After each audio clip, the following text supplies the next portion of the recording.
Buenas noches a todos los seguidores de estas conferencias sobre las reglas de juego. Recuerden que los saludamos desde la Corporación de Árbitros de Fútbol de Antioquia, Arbi Antioquia, fundada en 1931. Queremos continuar entonces repasando un poco las reglas de juego y comentando todo lo que tiene que ver con respecto a lo que tiene el texto. La intención es de que nos quedemos en casa, de que nos cuidemos y que muy pronto pasará esta etapa tan cruda, dura y fuerte que nos ha tocado vivir, pero gracias a Dios ya se está viendo una luz al final del túnel y muy pronto podremos volver a hacer lo que nos gusta, a disfrutar de las canchas, del fútbol y del juego, que es lo más importante. Entonces, como estamos en la saga de la 1 a la 17, recuerden que la intención de esta saga es que cada uno de ustedes tengan un material de estudio, de repaso, donde puedan consultar las reglas para el año 2020-2021, incluyendo modificaciones. Y hoy entonces vamos a trabajar lo que es la regla 14 del penal, que como todos ustedes ya saben, tiene modificaciones para este año. Entonces, espero que pueda ser un aporte importante para el conocimiento de la regla y para que podamos actualizar también el reglamento del fútbol y el conocimiento que tenemos con las modificaciones de este año. Entonces, como siempre, la primera parte de nuestro conversatorio es el árbitro inspirador. En esta noche queremos poner como árbitro inspirador a Sandro Ricci, que nació en Brasil en 1974. Su trayectoria muy importante, árbitro de la Confederación Brasilera de Fútbol desde el año 2006, mejor árbitro de Brasil en el año 2010, Copa Mundial de Fútbol 2014 en Brasil, dirigió 3 juegos hasta octavos de final, y Copa Mundial de Fútbol de Rusia 2018, donde dirigió dos juegos de fase de grupos. Sandro Ricci, un árbitro cumplidor que realmente cumplía adecuadamente con su labor de árbitro, ha tenido muy buen desempeño. Aquí está parte de su trayectoria y por esto es un árbitro inspirador para todos los que quieren llegar al top o al nivel élite. La reflexión del día de hoy tiene que ver con, como siempre, una manera de pensar un poquito más allá de lo que es nuestro quehacer, no solo como árbitros, sino como personas y en la vida. Y esta reflexión nos lo trae también otro brasileño, que es Edson Onantes do Nascimento Pelé, que nos dice que cuanto más difícil es la victoria, mayor es la felicidad de ganar. Eso nos hace la reflexión de las situaciones fáciles o difíciles, el esfuerzo que se tiene que hacer para lograr las metas en la vida, y que cuando más difícil es esa meta, más esfuerzo nos cuesta para lograrla, mayor es la felicidad que se obtendrá después de ese sacrificio y llegar a la meta. Eso vale entonces también para esta situación de pandemia que tenemos hoy día. La sentimos muy dura, hemos tenido grandes sacrificios, pero cuando esto pase, las cosas pequeñas que de pronto eran inadvertidas, ahora van a ser más valoradas, y esa felicidad de ganar va a ser gracias a las dificultades que estamos pasando en el día de hoy. Entonces ahí queda la reflexión, espero que les sirva para su labor en el terreno de juego como árbitro, como jugador, como entrenador, como técnico o para la vida en general.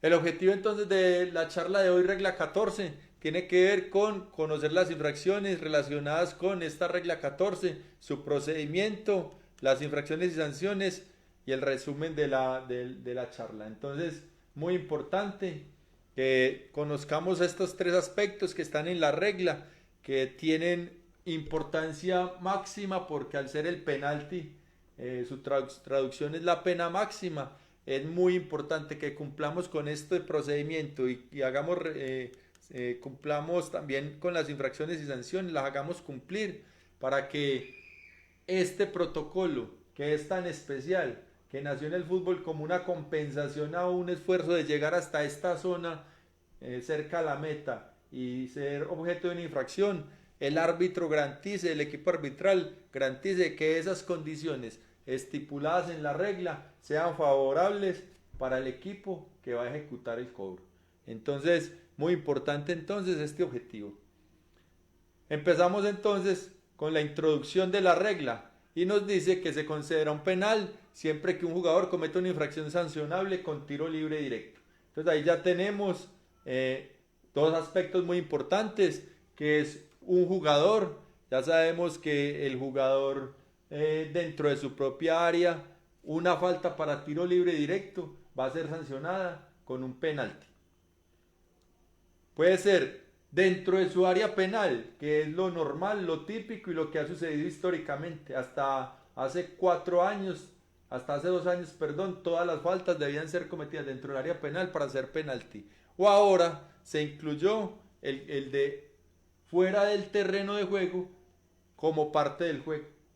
Ya entonces tenemos el concepto de que hay infracciones que se pueden suceder fuera del área y se deben cobrar como penal. Eso es un concepto nuevo de la regla que lo debemos tener muy claro y ya lo hemos visto pues en regla 12 y regla 13, que son las infracciones que se cometen fuera del terreno de juego, o sea que están fuera del área, pero están en la línea más cercana de la línea de meta donde se cometió, que como dice la regla se debe acercar a la línea y si esa línea corresponde a la línea de meta del área penal, entonces iríamos a cobrar el penal. Entonces es muy importante entonces tener claro que ya faltas fuera del terreno de juego pueden ser sancionadas fuera del terreno de juego y fuera del área penal pueden ser sancionadas como penal, que es un concepto que no es antiguo, que realmente para muchos hay que cambiar el chip para poder entender eso.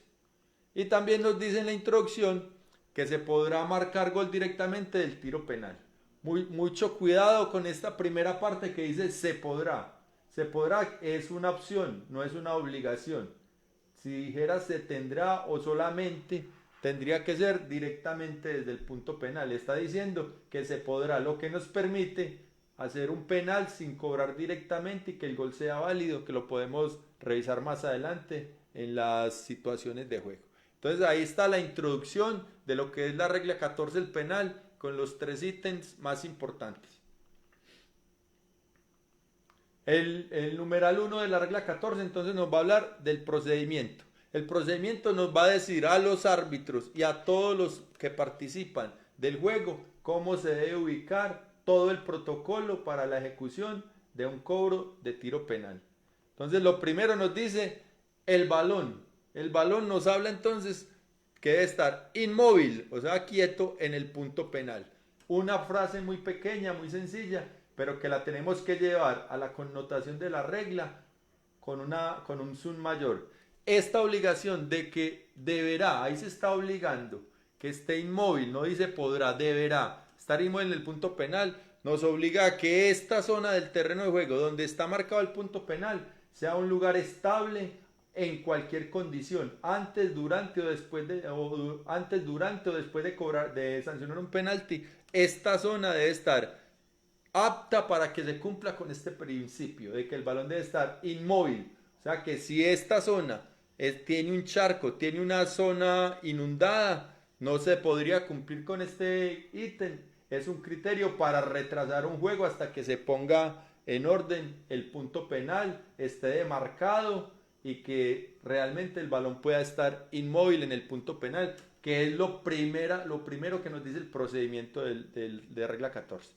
Nos va a hablar luego entonces del aditamento de la meta y nos dice que el travesaño y la red no podrán estar en movimiento.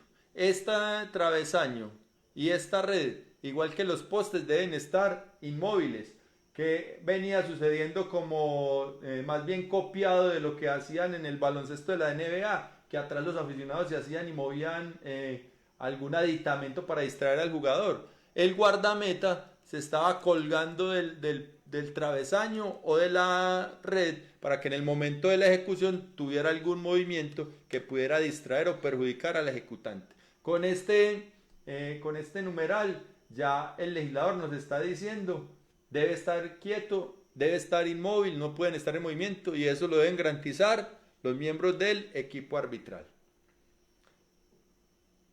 La tercera parte del procedimiento nos va a hablar del ejecutor y nos dice que este señor que va a cobrar o el ejecutante del cobro debe estar con claridad identificado, o sea, no puede haber engaño en ese tipo. el engaño en el penal de que un jugador que va a ejecutar no lo haga y venga otro de los que no está claramente identificado, no está permitido. Entonces, el ejecutante debe estar claramente identificado por el árbitro, por el equipo arbitral, por todos los miembros del equipo adversario. Entonces, siempre se debe en el protocolo identificar al guardameta y al ejecutante.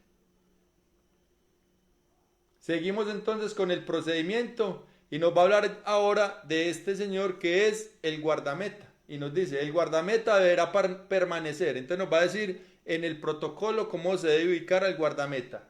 Ahí hubo modificación de regla desde el año pasado para que la tengamos en cuenta. Entonces debe estar sobre su propia línea de meta, o sea, debe estar parado sobre la línea entre los postes y el travesaño.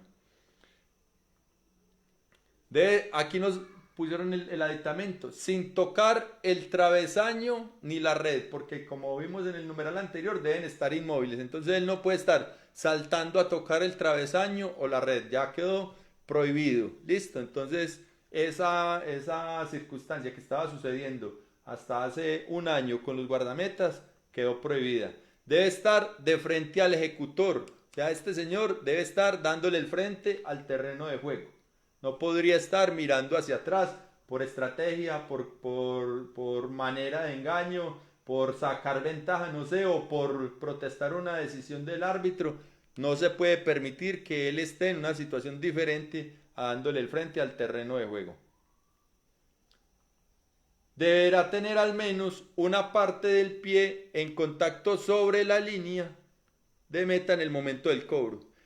Hasta el año pasado no estaba permitido que el guardameta se adelantara en el penal y decía que debía tener los dos pies sobre la línea. El año pasado entonces ya le dieron la gabela al guardameta que por de manera práctica y por consenso de los árbitros se permitía el paso natural. Ese paso natural que se daba ya hace mucho tiempo quedó instaurado en la regla, pero recuerden que es un paso. Aquí nos está diciendo deberá tener al menos una parte en contacto. En contacto es pisando o sobre la línea, puede ser en el aire de uno de los dos pies. Quiere decir, puede dar el paso natural, pero el otro paso, el otro pie debe estar o sobre la línea o a la altura de la línea en cualquier momento hacia arriba, pero está impidiendo de que haya más de un paso en el momento del cobro, o sea, cuando el ejecutante, hasta que el ejecutante patee. Entonces, muy importante, esto es modificación del año pasado para que lo recordemos. Listo. Seguimos entonces en el procedimiento numeral 1 de la regla 14 y nos habla de los jugadores. Entonces ya hablamos del ejecutante, del guardameta. Aquí hay un ejemplo muy claro del guardameta. En el momento en que el jugador está pateando, tiene una parte del pie, en este caso del pie izquierdo, sobre la línea. El otro ya miren que puede haber acortado 1 metro. Pero esto es legal en este momento porque tiene una parte de su pie pisando la línea. Listo. Entonces el ejecutante dice, todos los jugadores, excepto el jugador ejecutor del penal y el guardameta, que el ejecutante debe estar identificado, el guardameta ya sabemos cómo debe proceder y ahora vamos a mirar los demás jugadores. Entonces nos dicen, deben estar a mínimo 9-15 del punto penal, o sea, este es el punto y todos los jugadores deben estar a mínimo 9-15. Para eso está la ayuda de la semicircunferencia que tenemos demarcada dentro de la regla 1. El árbitro debe hacer valer este procedimiento durante la ejecución del cobro. O sea que estos jugadores deben permanecer en esta situación hasta cuanto el jugador ejecutante patee el balón. En este caso podríamos ver que ya hay un jugador que no está cumpliendo porque antes de que él patee está acortando esta distancia de 9-15. Este procedimiento era muy poco visible hasta antes de la introducción del VAR. El VAR al entrar en rigor está haciendo que todos estos pequeños detalles que eran totalmente desapercibidos por la necesidad de que el árbitro tenía que controlar, al igual que la invasión, las infracciones del ejecutante y este señor, el asistente, debía controlar las situaciones del guardameta y gol no gol, eran desapercibidas. Pero ahora todas estas situaciones pueden ser analizadas por el VAR si termina en gol. Deben estar detrás del punto penal, o sea, todos los jugadores deben estar fuera del área a 9:15 y detrás del punto penal. El punto penal sería una línea imaginaria donde los jugadores pueden ubicar desde esta línea hacia acá en cualquier zona. Nunca de esta línea hacia adelante porque estarían violando la indicación de que deben estar atrás del punto penal. Deben estar dentro del terreno de juego, o sea, deben estar dentro de los límites del terreno, no pueden salir y deben estar fuera del área penal. Entonces deben estar cumpliendo 9:15 detrás del punto penal, dentro del terreno de juego y fuera del área penal. Este protocolo de la ubicación de los jugadores también es muy importante para que podamos hacer cumplir las reglas de juego de acuerdo a la regla. Continuamos entonces con el procedimiento numeral 1 que nos va a decir de que una vez los jugadores hayan ocupado su posición, el árbitro hará la señal para que se ejecute el penal. Quiere decir que el árbitro debe esperar y garantizar que todas estas situaciones del ejecutante, del guardameta y de los demás jugadores se cumplan antes de proceder a dar la señal para que se ejecute el penal. ¿Listo?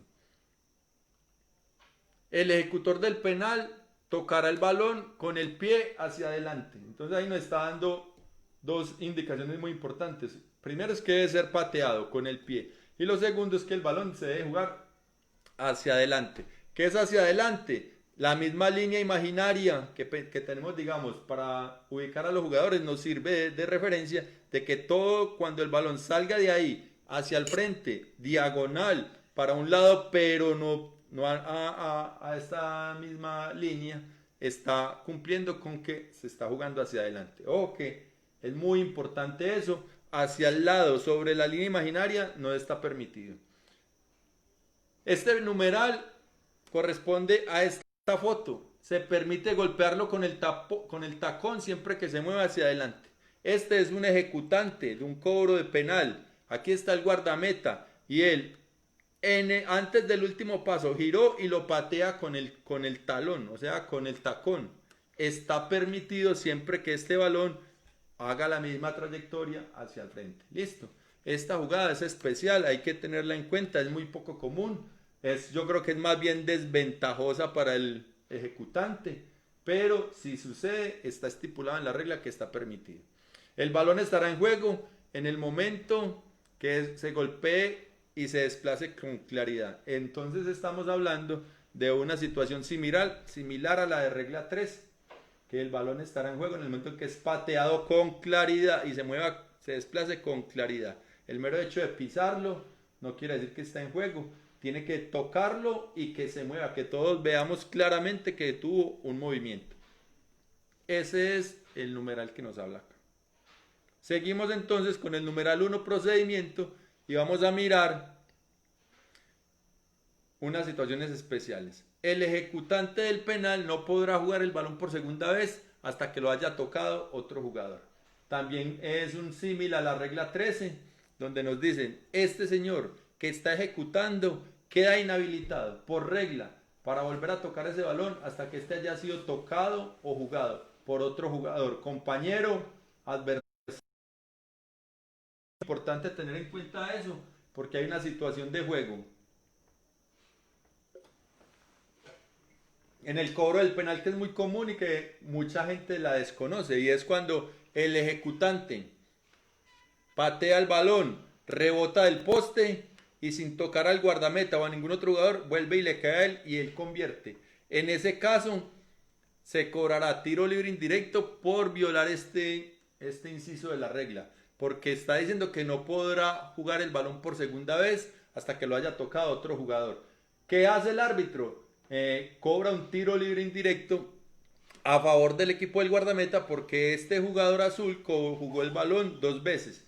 Nada tiene que ver con regla 11, o sea, con fuera de juego. Eso no es fuera de juego. En el procedimiento adecuado de un penal no puede haber fuera de juego porque ya sabemos que la regla obliga a que todos los jugadores deben estar atrás de la línea imaginaria del balón, que es en un principio de regla 11. Entonces, ¿qué pasaría? Cobramos tiro libre indirecto, pero no por fuera de juego como la generalidad de las personas piensan que no conocen la regla. es porque este jugador está jugando 2 veces consecutivamente el balón sin que lo toque. Ya si es un roce, el guardameta lo alcanza a tocar, pega en el poste y cae, ya él sí queda habilitado para convertir porque ya no está violando este principio. Al haberlo jugado el guardameta, queda habilitado para el cobro. ¿Qué ha pasado? Muchas veces el jugador ejecutante por desconocimiento rebota el balón del poste, viene hacia él y convierte. Anulado el gol por tiro libre indirecto, jugó 2 veces consecutivamente el balón. Pero si conoce de la regla, viene el balón hacia él y se quita para que un compañero que venga de atrás pueda habilitarse y convertir el gol, y ese gol sí sería válido si se cumple con todo el protocolo. Entonces este conocimiento de la regla es muy importante para los jugadores, para los técnicos, para los entrenadores, para que lo practiquen, lo tengan claro en el momento en que eso suceda, que este jugador evite después del rebote del balón directamente en uno de los postes o el travesaño, evite tocarlo y que se retire más bien para que le dé la posibilidad a un compañero que venga de una buena posición a seguir jugando el balón y pueda convertir. O pues que son situaciones que debemos tener claras. Nos va a decir también el legislador cuándo se completa el penal, o sea, cuándo ya el árbitro decidirá que el penal se terminó. Entonces nos dice, lo primero, numeral 1, ¿cuándo está completo un penal? Cuando el balón deje de moverse. Esto vale mayormente para las situaciones de penales en tiempo extendido, que lo vamos a ver ahorita, o también nos sirve para las definiciones desde el punto penal que nos estipula la regla 10, o sea, para definir un ganador. Entonces, ¿cuándo se completará un penal de prórroga o un penal en tiempo añadido? En tiempo añadido o en la definición para determinar un ganador. Entonces, lo primero, cuando deje de moverse, o sea, cuando este balón haya definido su trayectoria. ¿Cuándo dejará de moverse? Pues cuando entró y ya quedó contra la malla, dejó. Pegó en el poste, subió, cayó, lo cogió el guardameta, listo. El guardameta la tomó, la tiene en sus manos, controlada, no hay movimiento del balón, terminó. Pero en circunstancias donde esté en movimiento, todavía no se ha completado el penal. Hay muchos ejemplos por ahí de jugadas que se han llegado a mostrar en internet, se han vuelto virales, de que el jugador patea, el guardameta hace la tajada, el balón sigue en movimiento, viene a celebrar y termina en gol. No se ha completado el penal porque sigue moviéndose el balón. O patea, golpea en el poste, va hacia arriba, el guardameta sale a abrazarse, el balón pega en el piso y sigue rebotando. Siempre está en movimiento, o sea que no ha dejado de moverse, o sea que no se ha completado el penal, sigue en movimiento esa jugada hasta que el balón no deje de estar cese su movimiento, sigue en juego. Si traspasa la línea, se debe conceder el gol. Entonces son situaciones, ojo, muy especiales, que son de conocimiento a veces poco claro por parte de jugadores y guardametas, técnicos, entrenadores, y que los árbitros también las deben tener claras para poder aplicarlas. También el balón se completará el penal cuando el balón deje de estar en juego. ¿Qué quiere decir? Que en vez de patear, rebotar en nada, traspasa la línea de meta. Traspasó la línea de meta, ya dejó de estar en juego, ya sea porque salió por un lado, ya dejó de estar en juego, o entró a la meta completamente, dejó de estar en juego. Entonces, si pasó por un lado, no se convirtió el penal. Si traspasó la línea de meta por entre los postes y el travesaño, gol, y ya también dejó de estar en juego, ya cuando traspasa completamente la línea. También deja de estar en juego cuando el árbitro detenga el juego por alguna infracción, ya sea una infracción del guardameta o una infracción del ejecutante. Entonces, cuando haya una infracción y el árbitro detenga el juego, en ese caso ya se completó el penal. También es muy importante para que conozcan pues de la regla y apliquemos adecuadamente este principio. Entonces, en estos 3 casos, ya este penal fue cobrado y ya terminó el penal. Cuando el balón dejó de estar en juego, cuando deja de moverse o cuando el árbitro detenga por una infracción a la regla. Una infracción ya sea del ejecutante o ya sea del guardameta. Ojo pues que son principios claros y sencillos en la regla, que el conocimiento o desconocimiento tiene mucha relevancia en un partido de fútbol. Con el numeral 1, procedimiento, y nos va a hablar de que se puede conceder tiempo adicional para ejecutar el penal. Esta es la única jugada del fútbol estipulada donde el árbitro debe alargar debe alargar el tiempo para que se complete el penal y luego finalizar el partido. En un tiro de esquina, tiro libre, ha sucedido, el árbitro tiene la potestad. En un ataque, aunque no es recomendable, aunque no está estipulado pues en la lógica del juego, pero la autoridad de la regla al árbitro le da la posibilidad de acabar el partido en un tiro de esquina, en un tiro libre, en un ataque, en cualquier situación de juego, excepto en el penal. En el penal no, si se cobra un penal durante el tiempo, se sanciona un penal durante el tiempo, se debe prolongar, conceder tiempo adicional para que se ejecute el penal. Listo. Entonces ese penal de tiempo adicional se completará cuando deje de moverse, ya lo vimos en la vez pasada, deje de estar en juego, lo vimos en la diapositiva pasada, sea jugado por un jugador aparte del guardameta o defensor. O sea, si él golpea, pega en el poste, lo que dijimos ahorita, o en el guardameta y lo toca otro jugador, ya dejó de estar en juego porque es un tiempo adicional donde no se va a seguir, solamente se va a definir el penal como si fuera un penal de buscando un ganador de regla 10. O el árbitro detenga el juego por una infracción del lanzador o de su equipo. Listo. Entonces, ahí están las consideraciones. Si un jugador del equipo defensor, incluido el guardameta, cometiera una infracción y se fallara o detuviera el penal, se debe repetir el lanzamiento. Tiene lógica y tiene sentido común y tiene la norma de ventaja. Si la infracción es cometida por un jugador del equipo atacante, o sea que está cobrando, finalizó el juego. Pero si la infracción la comete el guardameta o un jugador del equipo defensor, se debe repetir el cobro y no se puede perjudicar a ese equipo que tenía la posibilidad de ejecutar el penal, y por una infracción de los adversarios no se podría perjudicar. Entonces aquí está completo todo el panorama de los penales de tiempo adicional o los penales de prórroga que llamamos. Vamos al numeral 2, que nos van a hablar de las infracciones y sanciones. Este numeral es muy importante porque nos va a llevar pues al conocimiento al detalle y a los procedimientos después de que haya una infracción y cómo debemos sancionarla. Entonces nos dice, una vez que el árbitro haya dado la señal, deberá lanzarse el penal de manera inmediata. El árbitro ya cumplió con todo el protocolo. Aquí está el punto, el balón en el punto penal de manera inmóvil, está identificado el ejecutante, está identificado el guardameta y ubicado adecuadamente, dándole el frente sobre la línea. Los jugadores están dentro del terreno, fuera del área y a 9:15. O sea, el árbitro ya verificó el protocolo. Cuando el árbitro verifica el protocolo y da la señal, el penal debe lanzarse ya inmediatamente. Esa es la orden que da el árbitro. Ojo que el árbitro, si no está cumplido este protocolo, no debe dar la señal. Listo. De no ser así, o sea, el árbitro dio la señal, dio la orden e inmediatamente no se ejecutó, el árbitro podrá adoptar medidas disciplinarias antes de volver a dar la señal. O sea, que puede dar una contraorden. O que también esto es un concepto que varió en la regla. Hasta hace 4 años, en el año 2016, antes del 2016, el árbitro daba la orden y no había contraorden. Ya tenía que esperar que se ejecutara el penal y de acuerdo a su finalización con cualquiera de los jugadores que cometieron la infracción entre su señal o la orden y la ejecución. Ya hoy día puede haber contraorden. Si ese jugador el árbitro dio la señal 5 segundos, no ha cobrado, y en esos 5 segundos uno de estos jugadores comete una infracción, o el mismo ejecutante o el guardameta, el árbitro puede dar una contraorden, detener el cobro, adoptar las medidas disciplinarias correspondientes.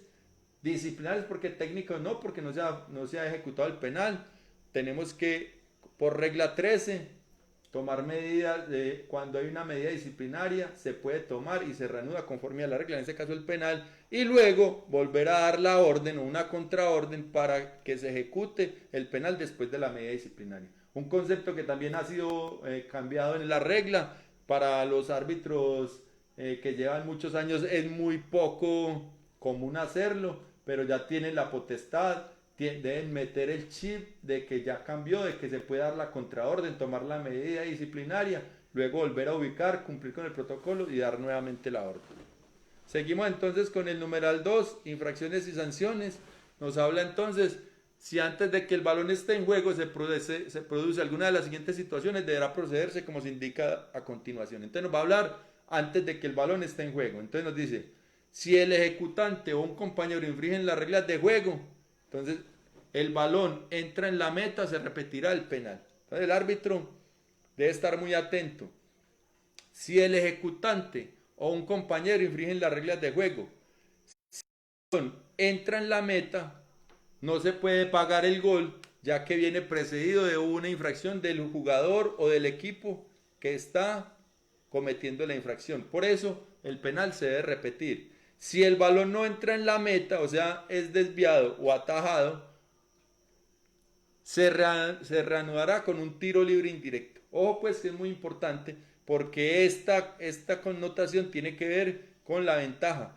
Si el balón entra, no se le puede convalidar el gol porque tiene un problema de que ese balón viene precedido de una infracción. Pero si no entra, debemos cobrar libre indirecto. Ojo pues que este concepto también ha ido variando. Este libre indirecto se debe cobrar a favor del equipo defensor porque es una infracción de un compañero o del ejecutante. Listo.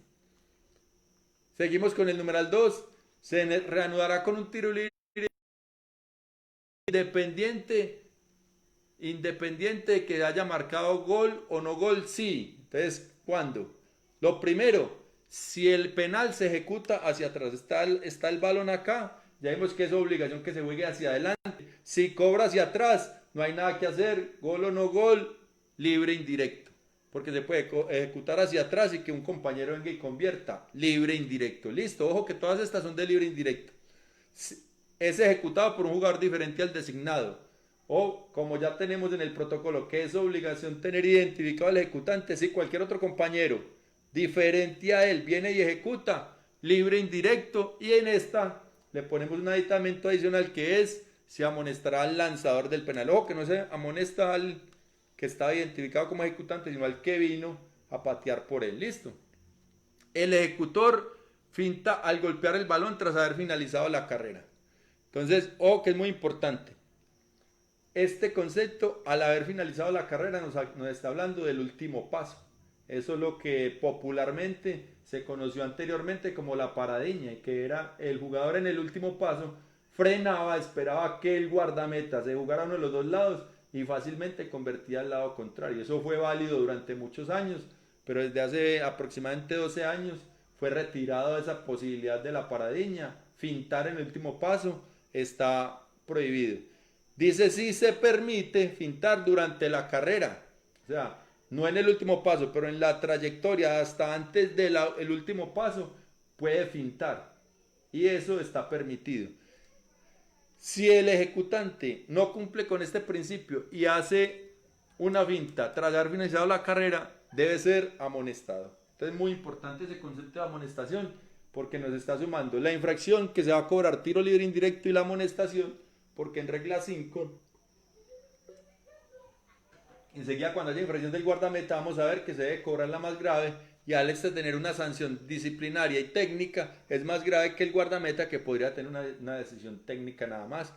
Lo miraremos más adelante. Entonces muy importante estos casos donde pase lo que pase, gol o no gol, se va a cobrar libre indirecto. Listo, porque son situaciones del ejecutante, del equipo que está ejecutando, que tienen problemas o connotaciones con el protocolo. Por eso los técnicos, los jugadores deben conocer muy bien el protocolo para no ir a fallar en una de estas porque inmediatamente corresponde a libre indirecto. Y muy bien estos incisos de la regla para que no tengan problema con si hubo gol, no, solamente indirecto. ¿Cuándo? Cobró hacia atrás, cobró uno diferente o hizo una finta el jugador ejecutante en el último paso. Continuamos con infracciones y sanciones. Esto es modificación 2020-2021 y tiene que ver con el guardameta. Listo. Nos dice, el guardameta comete una infracción si el balón, cuando el guardameta cometa una infracción, si el balón entra en la portería, se da gol. Entonces vamos a volver al principio de ventaja. El guardameta comete una infracción y el balón entró, ya está castigada la infracción del guardameta. Pues qué tan castigo es que hubo gol. No podríamos hacer cosa diferente de cobrar la infracción porque ya el castigo máximo se cumplió, que es el gol. Entonces esto es también sentido común y tener en cuenta la ventaja. Si el balón no entrara a la portería, entonces ya empieza a muy importante que tengamos claro eso. Entonces, si el balón entra, gol. No entra a la portería o rebotará el larguero de los postes.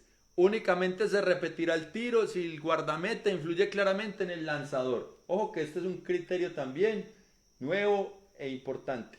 Si el guardameta dio un pasito adicional, o sea que dio su pasito y no tenía el otro pie sobre la línea, y se lanzó a la derecha y el otro pateó a la izquierda y lo lanzó afuera, en este caso no se repite porque esta situación no influyó claramente en el lanzador. Ya si el guardameta da 3, 4 pasos, se acortó exageradamente, ahí sí influye claramente, ahí sí hay que repetir el cobro. Pero si él no influye, el guardameta en el lanzador, se debe dejar el cobro como está. Ojo que es un concepto nuevo que los árbitros deben practicar, que deben conocer y aplicar, porque este concepto le está dando una gabela adicional al guardameta que en las últimas modificaciones ha tenido varias a su favor. Listo. Si el guardameta evitara que el balón entrara en la portería, se repetirá el tiro. Entonces ahí sí, el guardameta cometió una infracción. Entonces el balón entra, gol.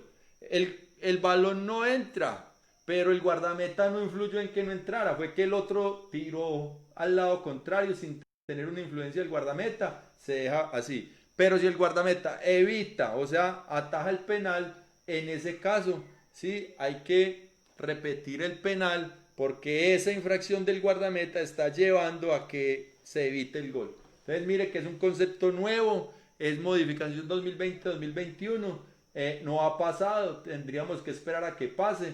Muy claro el conocimiento de la regla lo debe tener tanto el árbitro como su equipo, el asistente y los asistentes de VAR, el VAR y el AVAR, porque en el momento en que esta situación pase va a ser complicada porque muchas personas van a interpretar de que hubo una infracción previa del guardameta y no se convirtió el gol y no se repitió. Pero está claro en la regla que es que debe influir claramente en el lanzador para que ese penal se repita. Entonces muy claro, muy importante que tengamos esta modificación atentos en los nuevos partidos que dirijamos a partir de la reapertura del fútbol y que los técnicos y los jugadores también lo conozcan. Como les digo, ha habido varias modificaciones que están favoreciendo a los guardametas, porque prácticamente se estaba viendo que estaban siendo demasiado drástica la regla con los guardametas, que generalmente esas infracciones que cometían radicaban en una situación del ejecutante que retrasaba el cobro, que hacía una finta, y eso tenía por un movimiento natural o lógico de los guardametas, casi que instintivo, muchas infracciones que eran penalizadas, y el legislador ha ido bajando ese nivel de sanción al guardameta. Seguimos con infracciones y sanciones y vamos a hablar de si la infracción del guardameta conllevara la repetición del tiro, entonces se advertirá al guardameta si se trata de la primera infracción. O sea, si el guardameta, como vimos ahorita, comete una infracción y a raíz de esa infracción se debe repetir el tiro, ¿cuál? El que atajó, o sea, se adelantó y atajó, cometió la infracción y evitó el gol. Se debe repetir el tiro. En ese caso, al guardameta hasta el año pasado se debía amonestar. Ya hoy no se amonesta, simplemente se debe advertir al guardameta. Como les digo, el legislador está hablando que muchas veces esta situación, donde es el adelantamiento del guardameta, otra infracción, tiene que ver con un instinto o una cosa menos grave que una infracción del ejecutante. Por eso le rebajaron al guardameta la amonestación y solamente quedó en advertencia. Advertencia en la primera infracción, pero si él se reincide en el caso, sí será amonestado, pero en ese caso no sería amonestado por la infracción, sino por la reincidencia en la infracción. Entonces, ojo que es un concepto claro, también es modificación de regla 2020-2021 que debemos tener claro. Esas son las modificaciones para este año en lo que tiene que ver con la regla 14, o que esta bajarle la amarilla a advertencia nos va a desequilibrar las situaciones donde el guardameta y el ejecutante al mismo tiempo cometen una infracción que la vamos a ver a continuación. ¿Listo? Seguimos entonces, numeral 2, infracciones y sanciones, y hablaremos de un compañero del equipo del guardameta comete una infracción. Está cometiendo la infracción, los jugadores azules, que son compañeros del guardameta, y el guardameta también está cometiendo infracción, porque antes de ejecutar hay 1, 2, 3, 4, 5 infracciones del equipo del guardameta. Listo, entonces ¿qué hacemos ahí? Si el balón entra en la portería, gol. A pesar de que hay 1, 2, 3, 4, 5 infracciones, la única decisión es gol. Tarjeta amarilla para ninguno. ¿Por qué? Porque invadir no es tarjeta amarilla y adelantarse el guardameta la primera vez no es tarjeta amarilla. Podría ser tarjeta amarilla para el guardameta en caso de que sea reincidente. Listo. Seguimos. Si el balón no entra en la portería, ¿qué hacemos? Repetimos el tiro. Pues imagínense, este cobró 1, 2, 3, 4, 5 personas del equipo cometiendo infracción y no entra, se repite el tiro para poder que se cumpla con el castigo de regla 14. Y sanciones, y nos va a hablar si un jugador del equipo defensor y otro del equipo atacante cometen infracción. Entonces ya vamos a hablar de una infracción en el tiro penal donde el guardameta está bien porque tiene el pie acá, pero este jugador rojo, rayado, compañero del ejecutante, y este blanco, compañero del guardameta, están infringiendo la regla. O sea, hay infracción de equipo defensor y equipo atacante. Entonces, ¿qué hacemos ahí? Se repetirá el penal, a menos que un jugador cometiera una infracción más grave. O pues que aquí hay una situación, se repite el penal, a menos que haya una infracción más grave. ¿Cuál infracción es más grave? De este jugador que está entrando al área y está cometiendo una infracción al procedimiento de la regla.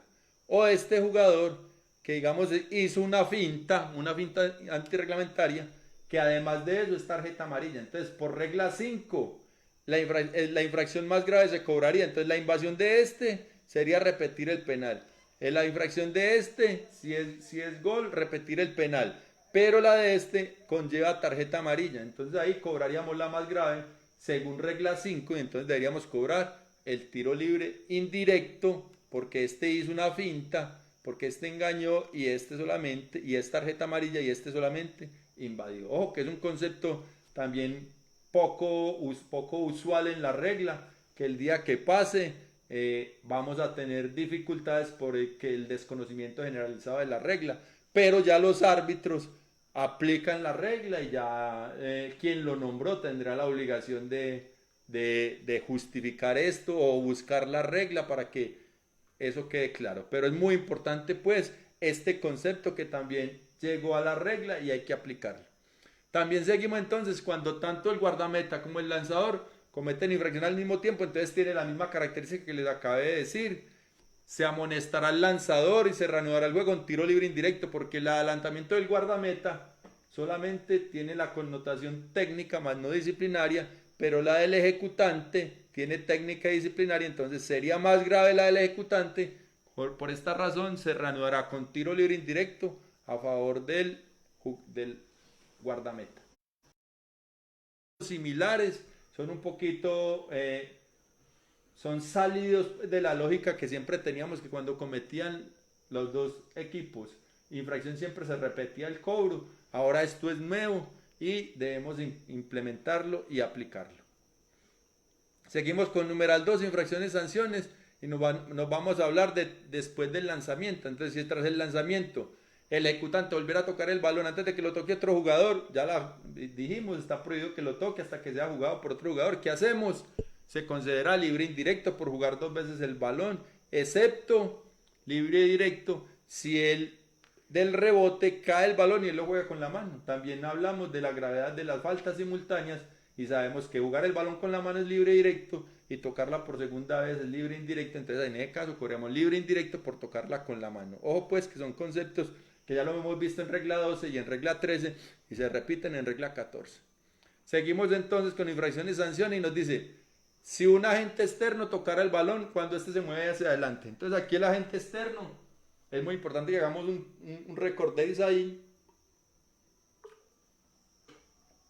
de que todos los jugadores activos, los sustitutos, los sustituidos, los jugadores y los miembros del cuerpo técnico hacen parte del equipo.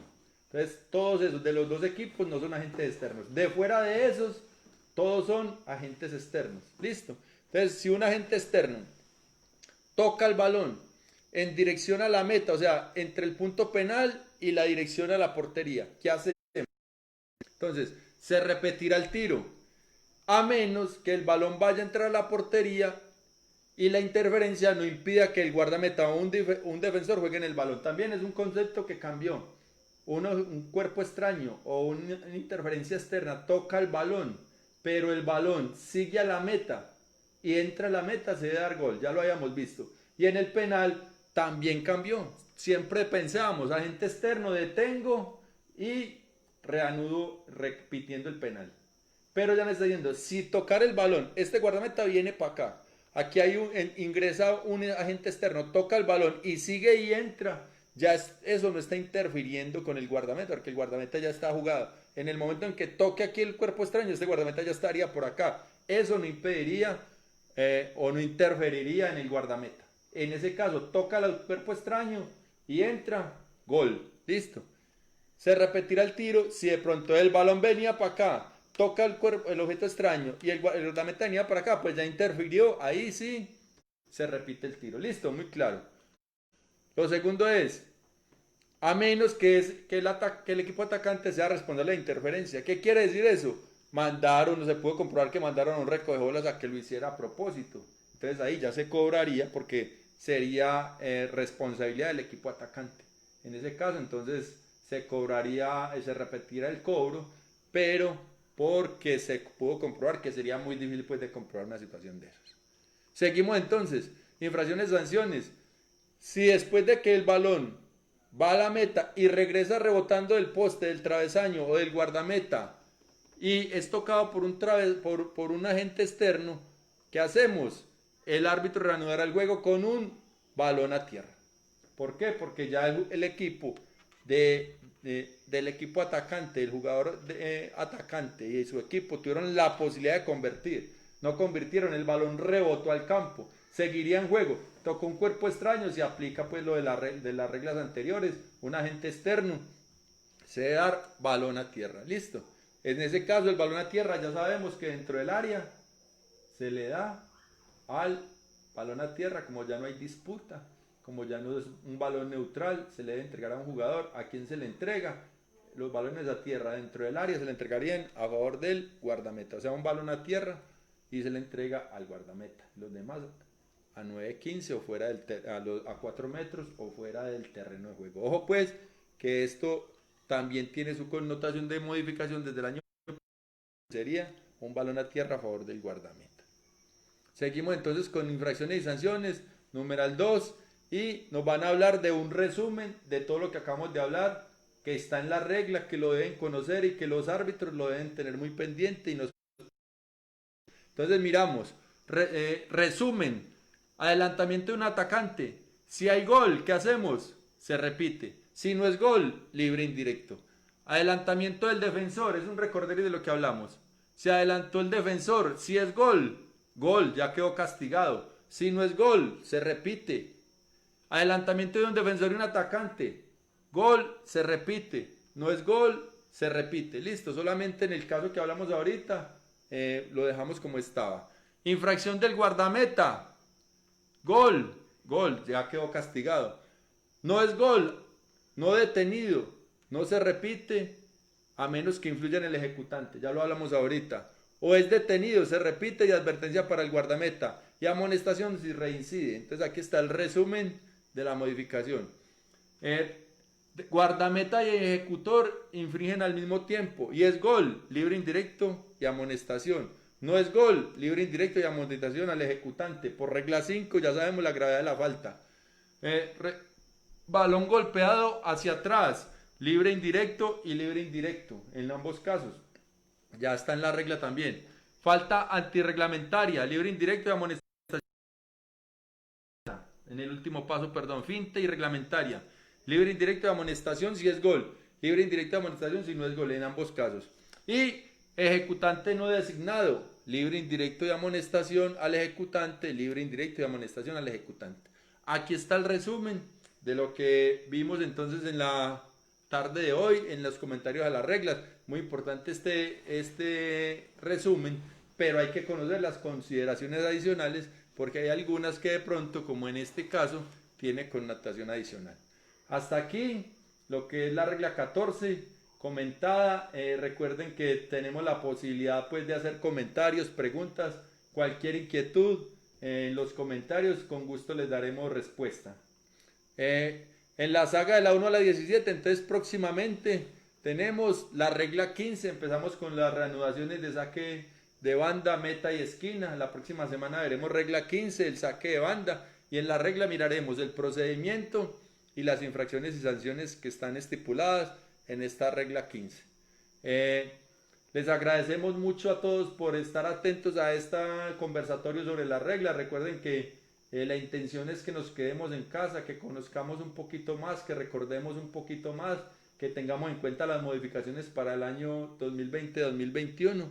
Recuerden que nos pueden seguir en nuestras redes sociales, en YouTube, Facebook, Twitter e Instagram como Arbiantioquia Árbitros, y en nuestra página arbiantioquia.org, donde mantenemos actualizada la información de la corporación, de las reglas de juego, y hay artículos interesantes que les pueden servir para su formación y para la formación de sus jugadores, árbitros o entrenadores o estudiantes en caso de educación física, que también tenemos muchos profes de educación física que nos siguen.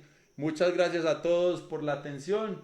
Los esperamos entonces desde Medellín, Antioquia, Colombia, dentro de 8 días. Gracias por seguirnos a todos y nos vemos en una próxima oportunidad. Quédense en casa. Gracias.